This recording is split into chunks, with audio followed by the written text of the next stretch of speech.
and welcome to my channel. I am the Midnight Gypsy, and this is a reading for the sign of Gemini for the month of February. So we're going to see what general messages Spirit has for you, Gemini, for the month of February, and then we're going to round off the reading with some love messages. Spirit, what messages do you have for the sign of Gemini for the month of February? All right. You have reflection. So Spirit is asking you to step back and do some reflecting on yourself, on where you are in life, on what you like about yourself and how your life is going so far, and also about anything that you think that you'd like to change or make a goal to move forward, or anything you want to transform. Time to appreciate yourself and all of the wonderful things about you, but look at it through a lens of, realism, where you are also understanding where you may still need to grow. And we also have transience. So with the transience card here, and you have one more card flying out, and that's sorrow. So with the transience card here, I feel like, first of all, with both the reflection card and the transient card, you, I think, have been meditating or working on yourself in a spiritual way. And you're definitely going to gain some spiritual gifts here, specifically with your third eye chakra. You can see in the reflection and the transient card that both of those areas on the body are kind of highlighted. Also with the transience card, the throat chakra here is highlighted. And then with the sorrow card, it looks like there's a heart right over top of her throat chakra.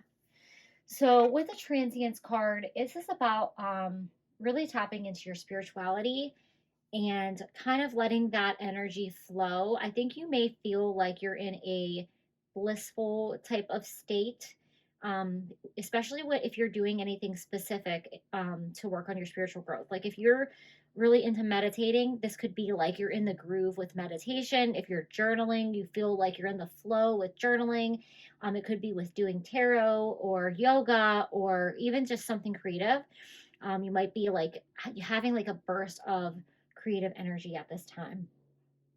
With the sorrow card, this is about basically understanding that the things that we may be sad about all serve a great purpose, and it's about like healing with your tears. Tears actually are a way that we heal ourselves and release like toxins from our body.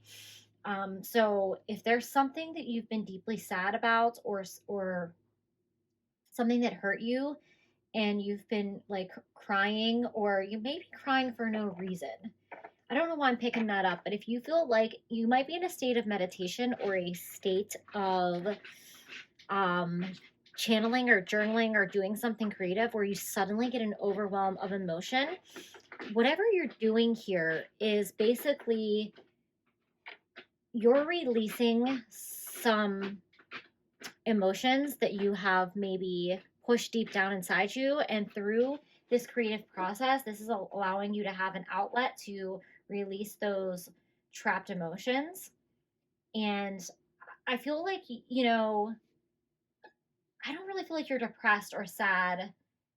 It's almost like a purification type of sorrow, like a healing sorrow. It's like you're just releasing something that's been suppressed deep down inside you. And you've been doing a lot of reflecting, and this, whatever you're doing to express yourself or release these, this is a very healthy tool the Spirit wants you to continue to use. All right, so let's go in a little deeper with tarot. Spirit, oh, there we go. Here's your first message. The Empress.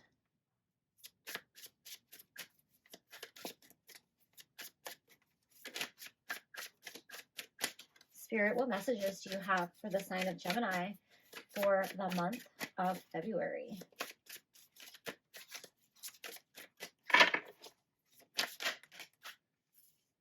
All right. You have the Five of Wands. And you have the World. So I feel like with the Empress card here, you're actually finally seeing your self-worth with the reflection card above it. And you're finally recognizing yourself as a person who is worthy of all the things that life has to give you. I think you're letting go of resistance and this struggle or a kind of battle with yourself or your self-worth. And that's why you have the transience card here above the wands. I feel like with this transience card, it's kind of like somebody sitting in their power, somebody who's like a very spiritual person who just feels like you're like in bliss. And the Empress card is somebody who sits pretty on their throne and they just like wait for life to bring them all the things their heart desires. There may have been a conflicting feeling in the past where you felt like you had to work really hard for everything, and now you're just kind of in the receiving mode. With the World card here, I feel like a cycle has ended and a new one is beginning for you. You're letting go of old thoughts, old ways that no longer work for you, and you're ready to move forward and really accept abundance and self-worth and happiness. All right, so let's get some messages from the Sacred Forest Oracle.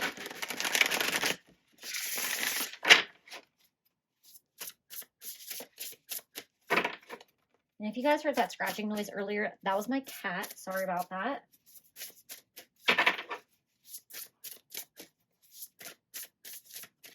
Spirit, what messages do you have for Gemini? You have reflecting pole, stillness. So yeah, I feel like you've been in a place of like kind of you're reflecting on where you've been and how far you've come and you know where you still need to grow and what you still need to do.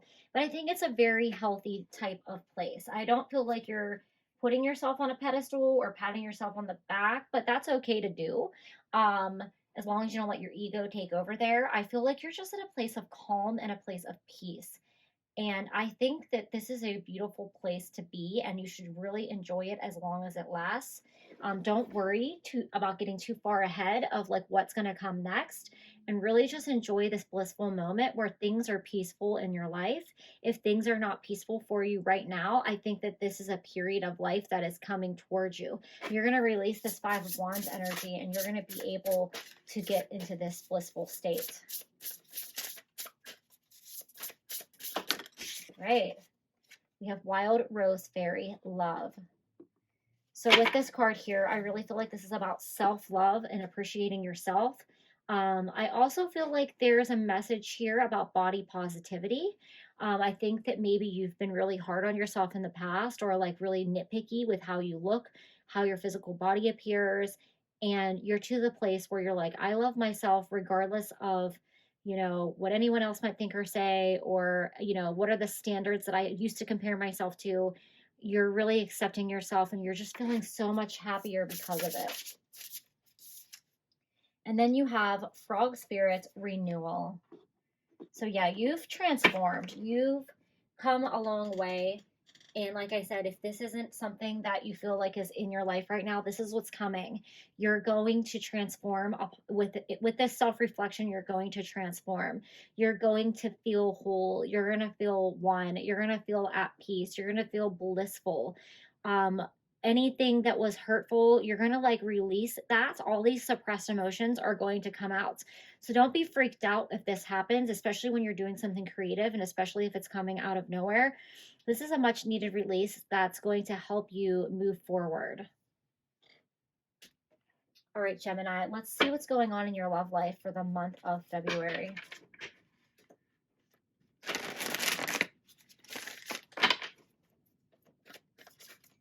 Spirit, what messages do you have for Gemini for love for the month of February? All right, we have religious factors. Your love life is influenced by your religious upbringing and your spiritual path. And we have keep an open mind. Your soulmate may differ from your usual type and expectations. So I have a couple of different messages with this card. One is you might have a specific religion that resonates with you, and you might feel pressure from your family to only date people who subscribe to the same religion. But I have a feeling you're more open-minded and you're more spiritual. You might traditionally follow this religious type of beliefs. You may do it to appease your family, or you may do it because you feel like it's tradition, or part of you actually does enjoy the parts of this religion or the message of it, but you also feel like you have other concepts that you subscribe to, and you feel like you're a more spiritual, open-minded person. And spirit might bring you somebody that's a very contrasting religion from you, and that's an opportunity for growth um, with this person. So it's important to keep an open mind, and not be too tied into what you think your soulmate should be or what kind of religion you think they should be. It may be an issue for your family if they're not the same religion as you, but cross that bridge when you get to it. They might be more open minded than you think, because when it comes to love, that shouldn't matter. I know that in reality, it can. This also can be that you're not a very religious person and you think of yourself as spiritual, and you might end up dating somebody who is very religious, and you don't like to subscribe to like one religion, or you kind of are triggered by religious things. It could be from your upbringing or your past, because maybe your family was very religious and you felt they were hypocritical about things, or you just don't enjoy their religion and their thoughts. And you're gonna maybe meet somebody that is very traditional, and you're just gonna be kind of opposites of this person, I feel like, in terms of religious and spirituality. But there's a lesson there for you both to learn in this, and hopefully you can both meet in the middle and come to some type of agreement with your beliefs. I know many people who are married who weren't raised with the same religion, who have children, and they've came to some type of agreement where, okay, I want to share some of this religion and I want to share some of my religion, and we're going to share that with our children in a healthy, balanced way. But we're also going to allow them to explore and ask questions, and we're not going to say this is this way or this is that way. We're going to let them choose their own spiritual path. So keep that in mind. But you have a very lovely reading, Gemini. There is a lot of beautiful healing that is going to take place for you. So continue on this journey of self-love, because it's going to actually bring you in a soulmate. And remember to keep an open mind. All right, Gemini, so let's get some final messages about love and romance for you. All right, give thanks for the blessings of love soon to come your way. Know that you deserve to be and have all that your heart truly desires.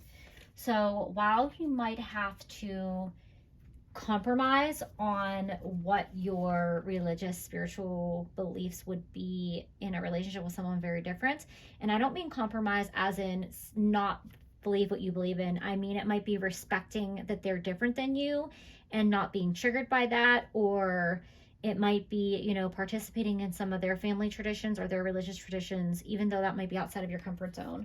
So if you express a lot of gratitude and keep an open heart, you're going to manifest this relationship that much sooner. All right, one more message for the sign of Gemini for love and romance, Spirit. Healing. Imagine yourself and your beloved surrounded by light. Feel your relationship being healed this very moment. So whoever this person is that's going to come into your life romantically, they're on a healing journey too. They're on a spiritual journey too. It might look a little bit different than yours, based off of their religious beliefs, or the way that they're going about healing themselves might be more traditional or different than what you would do or what you've done. But keep an open mind and just remember that everyone deserves love and everyone deserves healing.